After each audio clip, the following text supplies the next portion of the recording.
Thiruvananthapuram Palayam CSI LMS പള്ളിയിൽ വിശ്വാസികൾ തമ്മിൽ സംഘർഷം. ബിഷപ്പിന്റെ ചുമതലയുള്ള മനോജ് റോയ്സ് വിക്ടറിനെ ഒരു വിഭാഗം പുറത്താക്കാൻ ശ്രമിച്ചതാണ് സംഘർഷത്തിന് ഇടയാക്കിയത്. തർക്കം പരിഹരിക്കാൻ സബ് കളക്ടറുടെ നേതൃത്വത്തിൽ ചർച്ച തുടരുകയാണ്.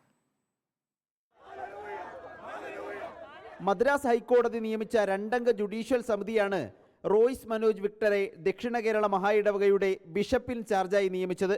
TT പ്രവീൺ സെക്രട്ടറിയായ അഡ്മിനിസ്ട്രേറ്റീവ് കമ്മിറ്റിയെ ജുഡീഷ്യൽ സമിതി പിരിച്ചുവിടുകയും ചെയ്തിരുന്നു.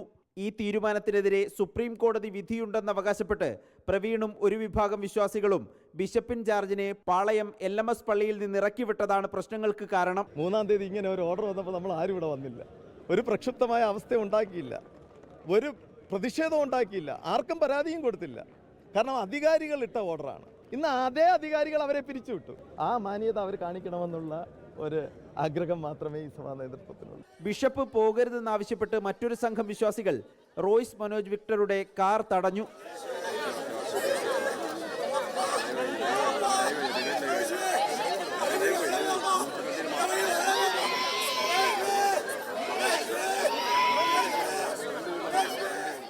ഇതോടെ ഇരു കൂട്ടരും തമ്മിൽ വാക്കേറ്റവും സംഘർഷവും ഉണ്ടായി.